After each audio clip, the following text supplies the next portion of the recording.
untuk laju udara minimum ya. Jadi pada keperluan desain, maka laju udara atau laju alir udara itu tidak ditentukan di awal ya. Biasanya laju udara minimum atau laju alir udara yang ditentukan itu adalah laju alir udara operasinya gitu ya. Sedangkan laju alir udara minimum itu biasanya adalah kelipatan dari ininya ya, apa namanya? Laju alir udara operasinya itu adalah kelipatan dari laju alir udara minimum yang digunakan untuk operasi cooling tower gitu ya. Jadi biasanya laju alir udara operasi itu sama dengan 1,3 sampai 1,5 kali dari laju alir udara minimumnya. Nah, untuk menentukan G minimum atau laju alir udara minimum, ini bisa dilihat dari plot grafik yang kemarin itu ya. Ini grafik hubungan antara TL dengan HY.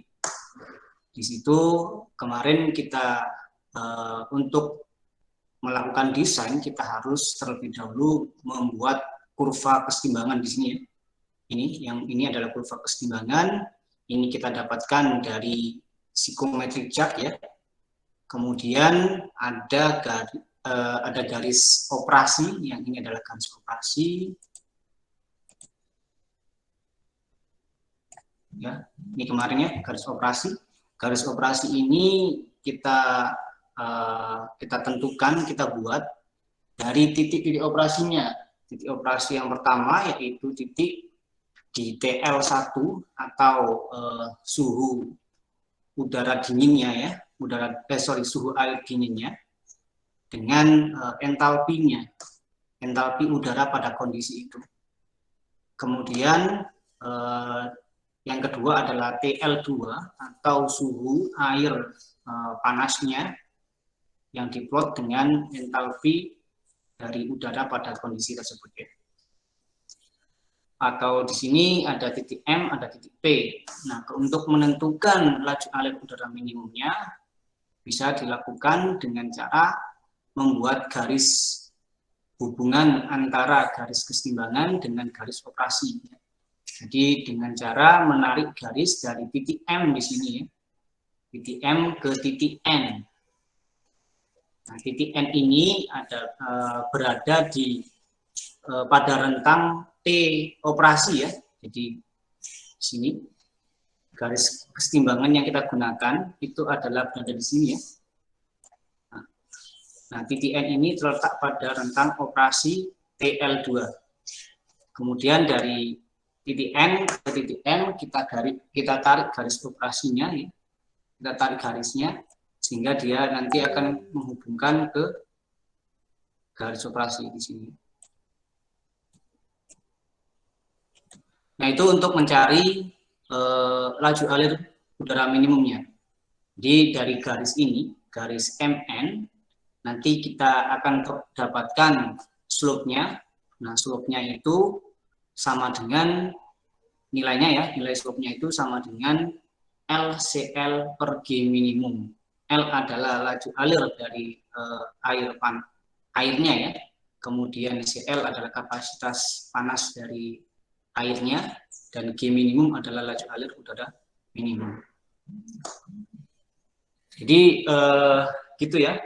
Nanti mungkin di soal ada yang diketahui G minimumnya berapa, ditanya ya diketahui G minimumnya, atau mungkin bahkan G minimumnya yang ditanya gitu ya. Jadi di sini kita bisa menentukan G minimumnya dengan menghubungkan antara kurva kesetimbangan dengan garis operasi. Nah, di sini ada contoh soal ya. Contoh soal, ya sebenarnya pengerjaannya ya hampir sama kayak kemarin ya. Di sini kita punya sebuah cooling tower ya. Cooling tower yang mana air panas yang diumpankan ke dalam cooling tower itu bersuhu 43,5 3 derajat Celcius ya.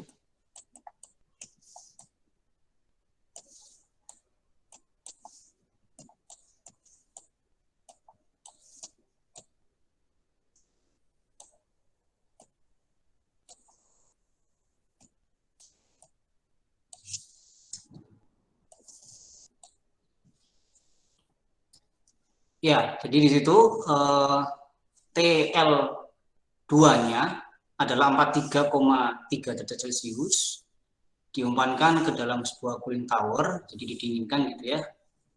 Nanti suhu keluarannya dari cooling tower itu atau TL1 sama dengan 9,4 derajat Celcius.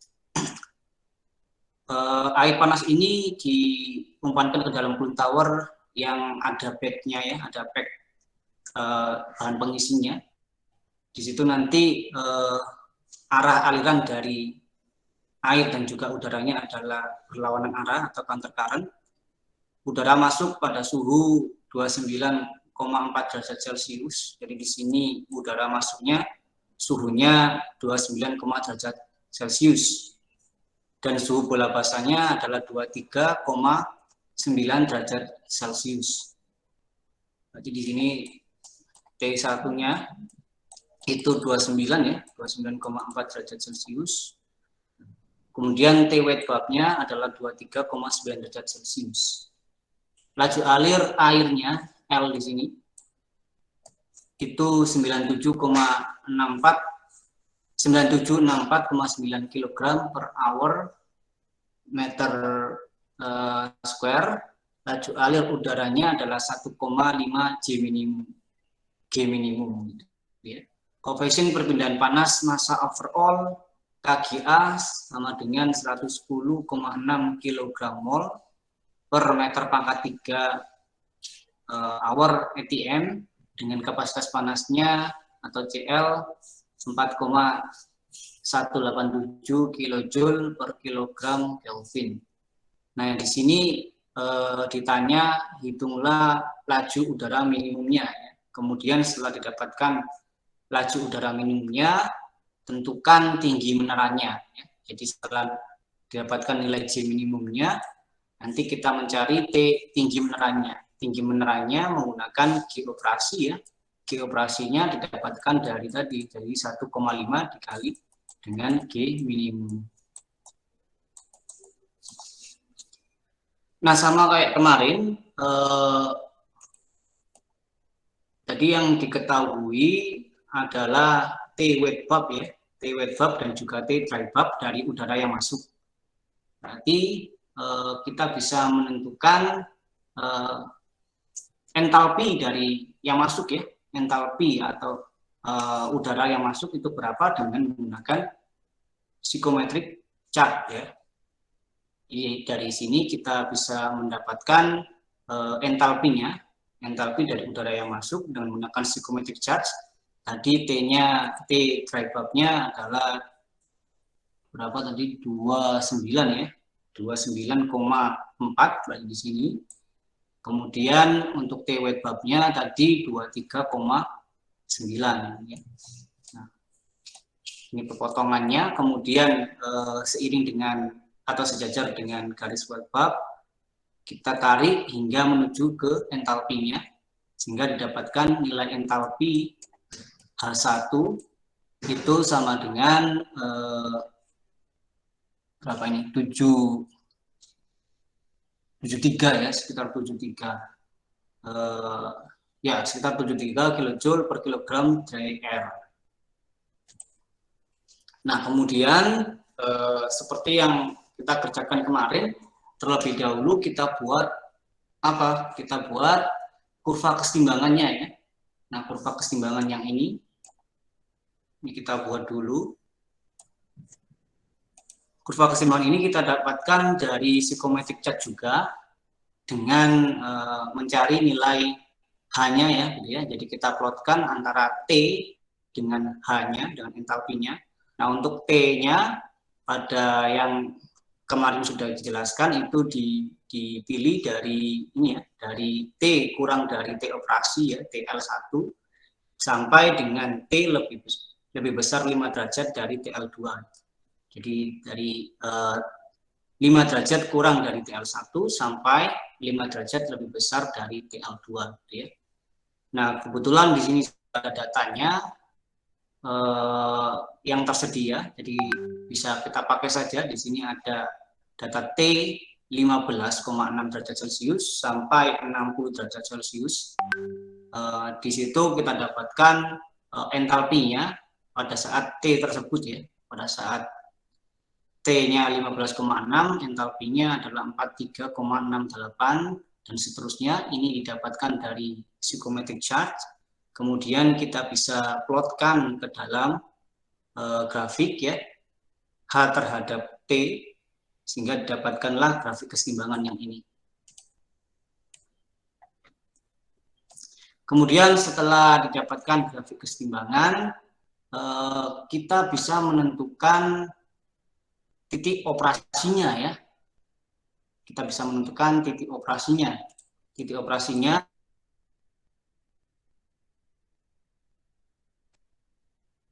dan TL2 dengan H2. Tadi TL1-nya ada ya, 29,4 dan entalpinya juga bisa dicari gitu ya, 7 sekitar 73 atau 72 tadi ya entalpinya di sini. Sehingga kita dapatkan titiknya untuk yang garis operasi di sini, kita dapatkan satu titik di sini. Kemudian untuk TL2-nya kita bisa tentukan ya dengan kemarin bahwa TL2 itu tadi diketahui ini ya, TL2-nya adalah 43,3 derajat Celcius. Kemudian untuk H2-nya kita bisa cari dengan menggunakan persamaan yang ini ya. Ya, persamaan neracanya.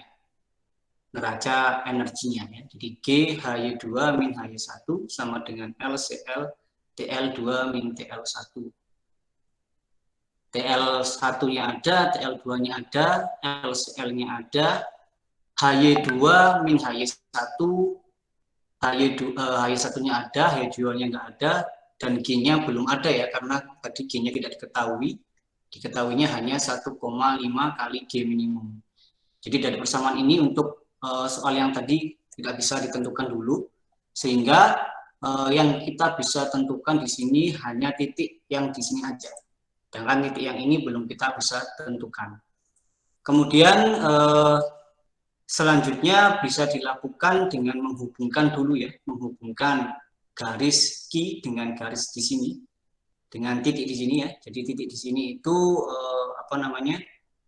terletak pada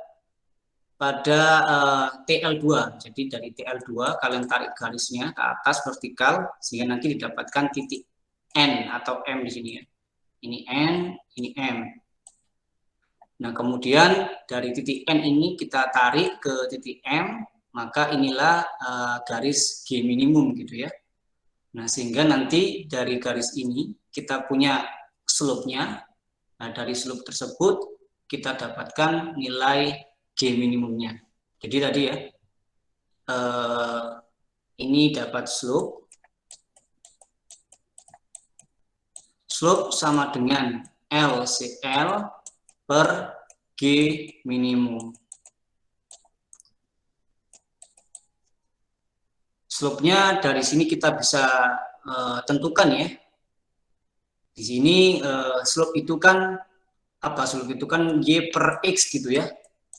Slope itu sama dengan Y per X. Nah, kita bisa lihat nilai Y-nya itu adalah ini Y, ini X gitu ya. Nah, Y-nya di sini adalah 200 dikurang 70 gitu ya. Ini 200 ke sini 200 ke sininya 70. Berarti 200 dikurang 70. Kemudian untuk X-nya itu adalah dari TL1 ke TL2 gitu ya. Yaitu sekitar 14,1 di sini. Nah, ini berarti Y, ini X atau slope. Kemudian kita bisa masukkan nilai L dan CL-nya yang sudah diketahui dari soal. Dari soal diketahui nilai L-nya 9764,9 kg per H dibagi H meter kuadrat dikali dengan 41,87 kilojoule per kilogram Celcius ya, dibagi dengan G minimumnya. Nah, dari sini kita dapatkan nilai G minimum itu dari persamaan ini ya, nilainya didapatkan adalah 4.434,5 kg per hour meter kuadrat gitu ya. Nah, ini G minimumnya. Kemudian setelah didapatkan G minimumnya, kita bisa mengetahui G operasinya ya. G operasinya tadi kan dari soal diketahui 1,5 dikali dengan G minimum. Sehingga di sini kita dapatkan nilai G operasi itu sama dengan 1,5 dikali dengan 4.434,5. Nah, nilainya adalah ini ya. 6.652 kg per hour meter kuadrat. Nah, kemudian setelah kita dapatkan nilai G operasi, tadi kan kita belum menentukan titik P di sini ya. Titik P-nya ini belum diketahui. Kenapa? Karena nilai H2-nya belum diketahui ya. Yang diketahui hanya TL2. Nah, sehingga dari dari persamaan slope yang sudah dari ini, kan kita tahu sebelumnya ya bahwa kalau yang ini slope dari garis operasi itu sama dengan LCL per G operasi gitu ya. Sehingga dari situ kita bisa menentukan nilai dari delta H-nya nanti ya, karena di sini kita bisa menentukan slope-nya gitu ya. Jadi slope sama dengan LCL plus dibagi dengan G operasi. Slope-nya kita nggak tahu karena tadi ya titik P-nya belum kita tahu. Kemudian kita tahu nilai L dan CL, G operasinya juga sudah dapatkan, sehingga nanti kita bisa menentukan nilai slope dari garis operasinya. Di sini L-nya adalah sekian, CL-nya sekian, dan G operasinya yang barusan didapat itu sekian ya. Sehingga slope-nya adalah sekian ini. Nah, dari situ kita bisa menentukan titik P-nya ya, karena slope-nya sudah diketahui. Ini tadi ya, slope itu adalah Y per X. Nah, berarti kira-kira Y per X yang hasilnya sama dengan 6,146 itu berapa gitu ya. Atau mungkin kalau mau menghitung langsung dengan menggunakan persamaan ini juga bisa ya, dengan menggunakan persamaan neraca energinya. Jadi tadi G-nya kan sudah dapat tuh ya, H-nya ada, LCL-nya ada, TL2 dan TL1-nya ada, sehingga nanti HY2-nya kita dapatkan. Dan dari situ kita bisa mengplotkan titik P-nya. Oke. Setelah didapatkan ini garis operasi dan juga kurva keseimbangan, selanjutnya kita bisa menentukan tinggi menaranya ya, tinggi menaranya dihitung dengan menggunakan persamaan yang ini kemarin ya. Z sama dengan G per MB KGA P integral DHY per DHY I min HY gitu ya, atau sama dengan ini dikalikan dengan luas kurva di bawahnya gitu ya. Nah, dalam hal ini adalah luas dari trapesium gitu ya, luas trapesium. Nah, ini. Jadi ketinggian menara bisa kita cari dengan persamaan ini. G per KGA MBP dikalikan dengan jumlah luas trapesiumnya. Dari sini ada yang ditanyakan.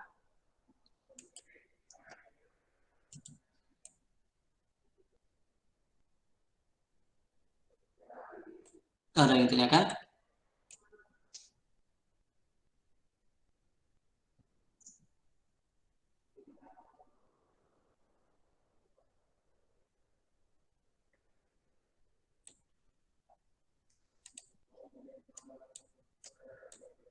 Belum ada, Pak.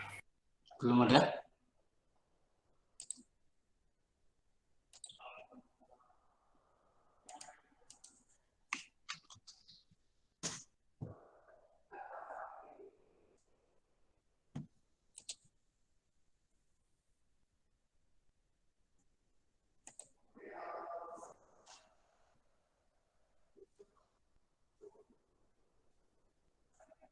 Adi Rizky ada, Adi Rizky.